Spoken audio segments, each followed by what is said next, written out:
Valla kaç kişi var bakayım? Tamam, bitti burası.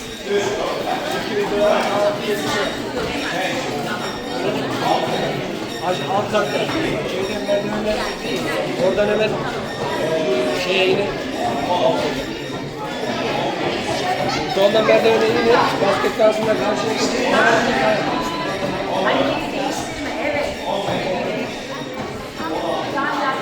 Evet hocam, 7 kişi var. Dışarıda.